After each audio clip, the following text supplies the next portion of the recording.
नमस्कार विद्यार्थी मित्रांनो, आपण कालच्या तासिकेमध्ये राष्ट्रसंत तुकडोजी महाराजांची या झोपडीत माझ्या ही कविता अभ्यासत होतो। या कवितेमध्ये राष्ट्रसंत तुकडोजी महाराजांनी त्या ठिकाणी एक भौतिक सुख आणि आत्मिक सुख याची तुलना या कवितेमध्ये केलेली आहे। त्यामध्ये भौतिक सुखापेक्षा आत्मिक सुख हे कशा प्रकारे श्रेष्ठ आहे हे देखील त्यांनी आपल्या या झोपडीत माझ्या या कवितेद्वारे आपल्याला समजून सांगण्याचा प्रयत्न केलेला आहे। या ठिकाणी आपण एक गोष्ट लक्षात घेतली पाहिजे की माणसाला समाधानी राहण्यासाठी, सुखी राहण्यासाठी आत्म्याचं सुख प्राप्त होणं हे अत्यंत गरजेचं आहे। भौतिक सुविधा किंवा भौतिक सुख माणसाला कितीही जरी प्राप्त होत असेल तर त्याला खऱ्या अर्थाने जोपर्यंत त्याला आत्म्याचं सुख प्राप्त होत नाही तोपर्यंत तो त्याच्या जीवनामध्ये समाधानी होत नाही। हाही एक विचार त्या ठिकाणी राष्ट्रसंत तुकडोजी महाराज यांनी आपल्या या कवितेमध्ये केलेला आहे। मग हे आत्म्याचं सुख जे काय आहे हे आत्म्याचं सुख प्राप्त करून घेण्यासाठी, आत्मा सुखी करण्यासाठी माणसाने काय केलं पाहिजे हाही एक विचार त्यांनी या झोपडीत माझ्या या कवितेमध्ये मांडण्याचा प्रयत्न केलेला आहे की माणूस जीवन जगत असताना माणसाने इतरांचा विचार केला पाहिजे। खऱ्या अर्थानं आत्म्याला जर सुख प्राप्त करून द्यायचं असेल तर हे आत्मिक सुख प्राप्त करून देण्यासाठी त्याने इतरांच्या सुखाचा विचार केला पाहिजे। केवळ माझं मी असं म्हणून चालणार नाही, तर आपल्यासोबत असणारे जे काही सहकारी आहेत, आपले शेजारी आहेत, समाज आहे, या संपूर्ण घटकांचा विचार त्या माणसाने केला पाहिजे। आणि असा विचार जो माणूस खऱ्या अर्थानं करेल तेव्हाच त्याला आत्मिक सुख प्राप्त होईल। हाही एक विचार या ठिकाणी राष्ट्रसंत तुकडोजी महाराज यांनी आपल्या या कवितेद्वारे करण्याचा प्रयत्न केला आहे। त्याचा पुढचा भाग आज आपण पाहणार आहोत। थोडीशी कविता राहिलेली कविता मी आपल्या या ठिकाणी वाचून दाखवतो।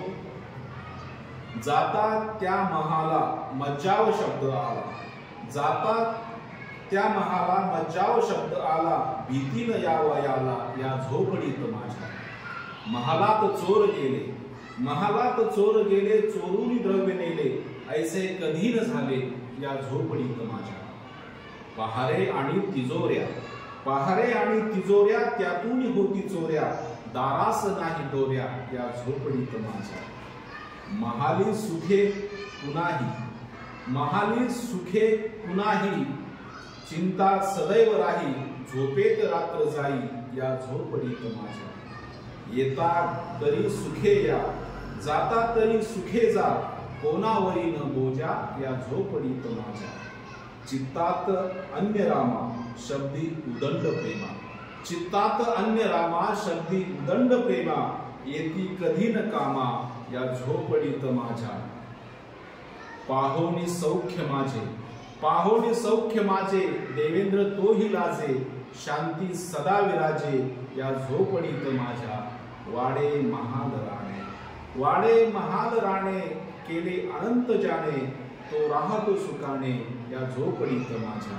तुकड्या मती स्फुरावी, तुकड्या मती स्फुरावी, पायी तुझ्या रमावी, मूर्ती तुझी राहावी या झोपडीत माझ्या, मूर्ती तुझी राहावी या झोपडीत माझ्या। अशा प्रकारे संत तुकडोजी महाराज यांनी या झोपडीत माझ्या या कवितेद्वारे महाल आणि झोपडी याची तुलना केलेली आहे। ही तुलना जरी महाल आणि झोपडी अशी असली तरी त्या ठिकाणी जे श्रीमंती आहे, श्रीमंतीची आणि गरिबीची तुलना आहे, श्रीमंतीमधल्या सुखाची तुलना आहे आणि गरिबीतल्या सुखाची तुलना संत तुकडोजी महाराज यांनी या झोपडीत माझ्या या कवितेमध्ये करून देण्याचा प्रयत्न केलेला आहे। ते असं म्हणतात की जाता त्या महाला मज्जाव शब्द आला। आपण जर महालामध्ये, राजवाड्यामध्ये गेलो जात असो तर आपल्याला सहजासहजी त्या महालामध्ये प्रवेश करून दिला जात नाही। त्याचे शिपाई असतील, ते शिपाई पहारे करीत असतात। जाता त्या महाला मज्जाव शब्द आला, भीतीनं यावयाला या झोपडीत माझ्या। आणि या झोपडीमध्ये, या गरिबाच्या झोपडीमध्ये कोणालाही येण्याचा मज्जाव नाही। कुणीही त्या झोपडीमध्ये येऊ शकतो, राहू शकतो, प्रेमाने बोलू शकतो, बोलू शकतो। म्हणजे या ठिकाणी या झोपडीला कुणाचंही बंधन नाही। या झोपडीमध्ये कुणीही येऊ शकतो, त्याला राजवाड्यासारखा मज्जाव शब्द त्या ठिकाणी असत नाही। पुढे ते असं म्हणतात की महालात चोर गेले चोरून द्रव्य नेले. आता महाल म्हटलं राजमहाल म्हटलं किंवा राजवाडा म्हटलं त्याच्यामध्ये धन दौलत सोनं नाणं जड जवाईर असे अनेक अशा प्रकारचे वस्तू त्या महालामध्ये असतात आणि त्या वस्तूला चोरांची भीती असते. महालात चोर गेले चोरून द्रव्य नेले ऐसे कधी न झाले या झोपडीत माझ्या. आता या झोपडीमध्ये चोरायला काय आहे? याच्याकडे ना धन आहे ना दौलत आहे ना सोनं आहे ना चांदी आहे. याच्याकडे काय आहे? याच्याकडे फक्त सुख आहे, समाधान आहे, शांती आहे. कारण तो दिवसभर कापड करून दिवसभर आपलं कर्म करून तो या झोपडीमध्ये येतो. त्यामुळे त्याला त्या झोपडीमधलं कोणतंही द्रव्य चोरीला जाईल याची भीती सुद्धा राहत नाही. तो अगदी निवांत त्या झोपडीमध्ये राहतो. महालात चोर गेले चोरून द्रव्य नेले ऐसे कधी न झाले या झोपडीत माझ्या.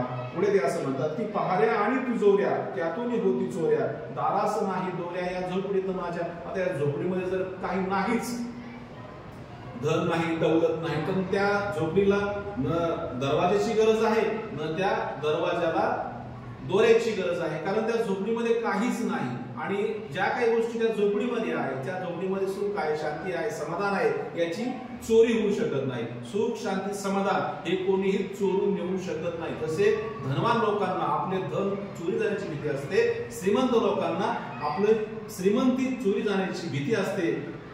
तशी भीती झोपडीत राहणाऱ्या माणसाला असत नाही. कारण त्याच्याकडे असणारं सुख शांती समाधान हे कोणीही चोरून घेऊ शकत नाही. अशा प्रकारची त्याची झोपडी आहे आणि हे झोपडीचं सुख त्याला प्राप्त झालेलं आहे.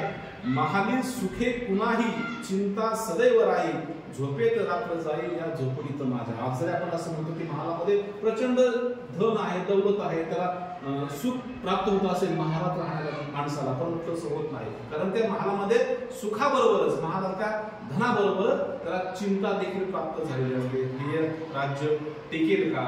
मी जे साम्राज्य निर्माण केलं आहे ते राहील का? की त्याच्यावर कोणी आक्रमण करील? अशा प्रकारची भीती त्या महालामध्ये राहणाऱ्या त्या राजाला असते. परंतु अशा प्रकारची भीती या झोपडीमध्ये असणाऱ्या माणसाला असत नाही.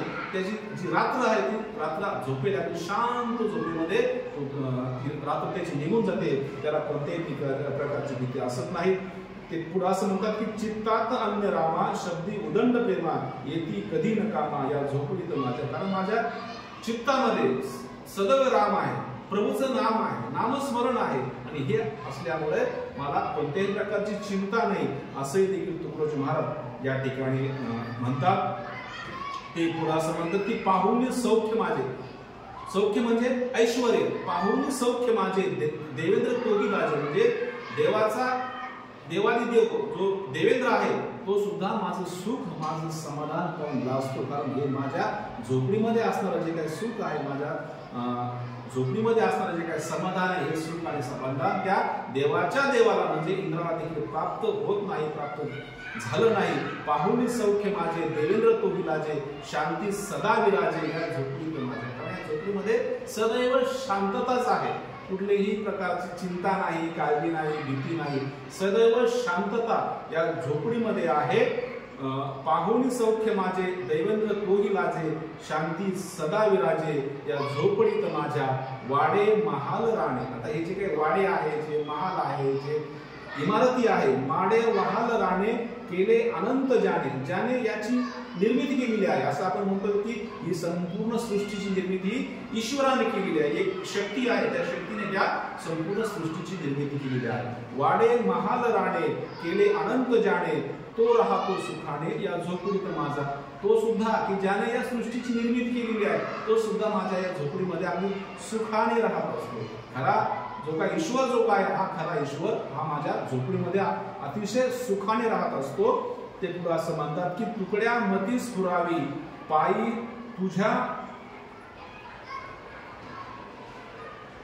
तुकड्या मती स्फुरावी पायी तुझ्या रमावी मूर्ती तुझी राहावी या झोपडीत माझ्या.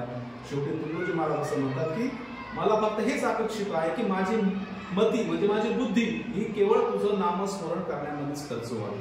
तुकड्या मती स्फुरावी पायी तुझ्या रमावी. तुझ्या चरणावर माझी बुद्धी माझे विचार हे असले पाहिजे. तुकड्या मती स्फुरावी पायी तुझ्या रमावी मूर्ती तुझी राहावी या झोपडीत माझ्या. म्हणजे तुझे जे काही अव्यक्त अमूर्त अशी मूर्ती आहे, ही अव्यक्त अमूर्त मूर्ती माझ्या झोपडीमध्ये सदैव असली पाहिजे आणि ती मूर्ती माझ्या झोपडीमध्ये सदैव असण्यासाठी या झोपडी जी काय आहे या झोपडीमध्ये सदैव शांतता आणि समाधान विराजमान असतं. अशा प्रकारचा एक आत्मिक विचार, एक आत्म्याचा विचार या ठिकाणी संत तुकडोजी महाराज यांनी आपल्या या झोपडीत माझ्या या कवितेमधून आपल्याला सांगण्याचा प्रयत्न केलेला आहे. यातला जर महत्वाचा सार जर आपल्याला पाहायचा असेल तर या महत्वाच्या साराचा विचार करताना आपल्याला असं म्हणता येतं की जे भौतिक सुख आहे आणि जे आत्मिक सुख आहे, या भौतिक सुखाचे आणि आत्मिक सुखाची तुलना संत तुकडोजी महाराज यांनी आपल्या या कवितेद्वारे केलेली आहे. जर खऱ्या अर्थानं आपल्याला भौतिक सुविधेच्या व्यतिरिक्त जर आत्मिक सुख समाधान जर प्राप्त करून घ्यायचं असेल तर माणसाचे विचार चांगले असले पाहिजे. इतरांच्या बाबतीमध्ये त्यानं चांगल्या प्रकारचे विचार केले पाहिजे. दुसऱ्याचं हित कसं साधता येईल, दुसऱ्याचं चांगलं कसं होईल, हाही एक विचार प्रत्येक माणसानं केला पाहिजे. आणि असा जो विचार या समाजातील प्रत्येक माणूस जेव्हा करेल तर तेव्हाच खऱ्या अर्थाने या झोपडीमध्ये म्हणजे की या सामान्य परिस्थितीमध्ये देखील प्रत्येक माणसाला सुख आणि समाधान प्राप्त होईल. हाही एक विचार या ठिकाणी राष्ट्रसंत तुकडोजी महाराज यांनी आपल्या या झोपडीत माझ्या या कवितेमध्ये आपल्याला करून देण्याचा प्रयत्न केलेला आहे. आज आपण आपल्या आजूबाजूच्या समाजाचा जेव्हा विचार करतो तेव्हा आपल्याला असं लक्षात येतं की आपला आजूबाजूचा जो काही समाज आहे हा समाज प्रचंड संपत्तीच्या पाठीमागे लागलेला आहे. आणि हा समाज जेव्हा संपत्तीच्या पाठीमागे लागतो तेव्हा तो आपल्या आजूबाजूच्या लोकांचा विचार करत नाही. आणि असं ज्यावेळी होतं आपण जर आपल्या आजूबाजूच्या लोकांचा विचार केला नाही तर त्या न विचार केल्यामुळे आपल्याला देखील त्या ठिकाणी आत्मिक सुख प्राप्त होत नाही. जेव्हा माणूस पैशाच्या मागे पडतो तेव्हा तो पैशाच्या मागे पडणारा माणूस खऱ्या अर्थाने आत्मिक सुख जे काही आहे, आत्मिक समाधान जे काही आहे ते आत्मिक सुख आत्मिक समाधान खऱ्या अर्थानं गमावून बसतो. आणि अशा प्रकारे आत्मिक सुख आणि समाधान गमावून बसलेली व्यक्ती आपल्या आयुष्यामध्ये कधीही सुखी राहू शकत नाही आणि ती व्यक्ती इतरांनाही कधीही सुखी ठेवू शकत नाही. आणि यासाठी हे जर टाळायचं असेल आपल्याला तर माणसानं भौतिक सुविधेच्या पाठीमागं पडण्याऐवजी त्यांना आत्मिक सुखाकडे वळलं पाहिजे. आणि हे आत्मिक सुखाकडे वळण्यासाठी त्या ठिकाणी त्याने आपले चांगले विचार ठेवले पाहिजे, चांगले आचार ठेवले पाहिजे. हा एक मौल्यवान महत्वाचा विचार राष्ट्रसंत तुकडोजी महाराज यांनी आपल्या या झोपडीत माझ्या या कवितेद्वारे आपल्याला करून देण्याचा प्रयत्न केलेला आहे. या ठिकाणी आपली कविता संपते आहे. धन्यवाद.